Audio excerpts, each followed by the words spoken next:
महाविकास आघाडीच्या वतीनं काळ्या फिती लावून आंदोलन। महाविकास आघाडीच्या वतीनं मेहकर शहरातील डॉक्टर बाबासाहेब आंबेडकर पुतळ्यासमोर काळ्या फिती लावून सरकारचा निषेध नोंदवत आंदोलन करण्यात आले। सध्या महाराष्ट्रामध्ये ठिकठिकाणी महिला लहान मुलींवर अन्याय अत्याचार होत आहेत। सरकार या गंभीर प्रश्नासंदर्भात कोणताही ठोस उपाययोजना करताना दिसत नाही, तर वेळ काढूपणा करत असून यामुळे अशा घटना दिवसेंदिवस वाढतच आहेत। त्यामुळे जनमानसामध्ये महायुती सरकारबद्दल तीव्र स्वरूपाचा विरोध दिसत असल्याचे काँग्रेसचे प्रदेश सरचिटणीस श्याम उमाळकर यांनी सांगितले। यावेळी महाविकास आघाडीतील प्राध्यापक आशिष रहाटे यांनी सांगितले की महायुतीचे सरकार सर्वसामान्य व गोरगरिबांना संरक्षण देण्यास पूर्णपणे अपयशी ठरत आहे। तर लक्ष्मण दादा भुमरे यांनी सांगितले की हे सरकार जास्त दिवस राहणार नाही, तर येणाऱ्या विधानसभेत जनता जनार्दन महायुती सरकारला खाली खेचल्याशिवाय राहणार नाही। महाविकास आघाडीचे सरकार आल्यावर जनता जनार्दनांच्या हिताचेच निर्णय घेतले जातील। यावेळी आरतीताई दीक्षित यांनी सुद्धा तीव्र शब्दात निषेध व्यक्त करून आपल्या भावना व्यक्त केल्या। या कार्यक्रमाला श्याम उमाळकर, लक्ष्मण दादा घुमरे, प्राध्यापक आशिष रहाटे, निंबाजी पांडव, देवानंद पवार, दत्ता पाटील, घनवट, विलासराव चनखोरे, वसंतराव देशमुख यांच्यासह असंख्य कार्यकर्ते व पदाधिकारी उपस्थित होते। आपला विदर्भ लाईव्ह ब्युरो रिपोर्ट में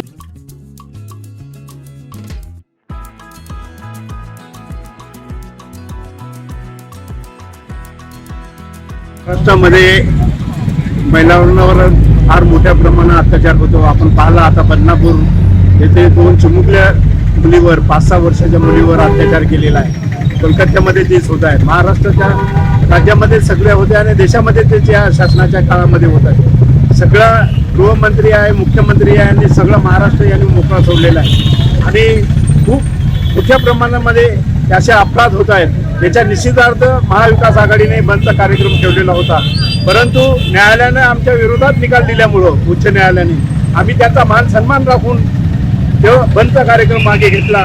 दाबून टाकायचं आणि कुठल्या तरी योजना आणायचं, लोकांना बैकवायचं असे ते कार्यक्रम यांनी लावलेले आहेत। त्यांच्या विरुद्ध हे निषेधाचा कार्यक्रम आम्ही येथे आयोजित केलेला आहे। काळ्या फिती बांधून लोकशाहीमध्ये आमचा आवाज बंद केला म्हणून त्याचा निषेध करण्यासाठी आम्ही या ठिकाणी बसलेलो आहोत आणि कोणत्याही प्रकारे अडथळा हा रहदारीला नाही, नागरिकांना नाही, दुकानदारांना नाही, व्यापाऱ्यांना नाही आणि अशाच प्रकारच्या घटना अकोला, कुठे सिंदखेड राजा, कुठे आणखीन काही ठिकाणी घडत आहेत। तसतशा घटना करून लोक आता तक्रारीपर्यंत पोहोचत आहेत, तसतसे लोक जागृत होत आहेत आणि प्रत्येकजण हिंमत करून आता याच्या विरोधात रस्त्यावर उतरलेला आहे आणि म्हणून अशा प्रकारच्या कृत्याच्या करणाऱ्या लोकांना कायदा बनवून त्यांना फाशीची शिक्षा दिली पाहिजे, अशा प्रकारची मागणी सर्व पक्षीयांकडून, जनतेकडून होत आहे।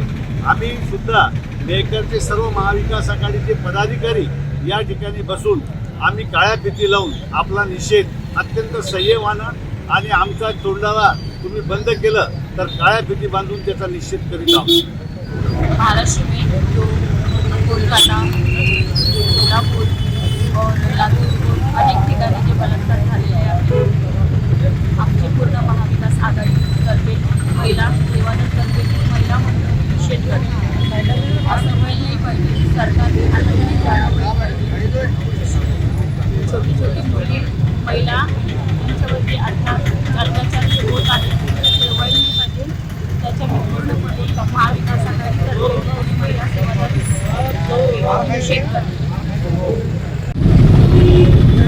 आज बदलापूर तसेच महाराष्ट्रात ज्या अमानवी घटना या ठिकाणी घडलेल्या आहेत, या घटनेला निषेध म्हणून महाराष्ट्र बंदची हाक महाविकास आघाडीचे सर्व नेते यांनी दिली होती, परंतु हायकोर्टाच्या आदेशानुसार त्याचं पालन करत महाविकास आघाडीच्या संपूर्ण नेत्यांनी ज्या पद्धतीने बंदचं आव्हान केलं होतं, परंतु त्याचा आदर ठेवून आज आम्ही काळ्या फिती बांधून आणि काळे झेंडे दाखवून या घटनेचा निषेध या ठिकाणी दर्शवत आहोत। खऱ्या अर्थानं महिलेच्या सुरक्षतेसाठी, महिलांच्या हक्कासाठी, लहान बालकांच्या सुरक्षतेसाठी हे निदर्शन आम्ही त्या ठिकाणी करत आहोत। या निदर्शनाच्या माध्यमातून या सरकारला या ठिकाणी त्वरित महिला शक्ती कायदा हा आणण्यासाठी आम्ही या माध्यमातून या ठिकाणी दर्शवत आहोत आणि हा कायदा त्वरित त्या ठिकाणी लागू झाला पाहिजे. त्याच पद्धतीने अशा ज्या घटना घडतात या नराधमांना 24 तासाच्या आत फाशी झाली पाहिजे. अशा प्रकारचं कठोर कारवाई या ठिकाणी या माध्यमातून या ठिकाणी आपल्याला सगळ्यांना सांगू इच्छितो की हे झालं पाहिजे. अशा प्रकारची निदर्शने आम्ही या ठिकाणी आज दर्शवत आहोत.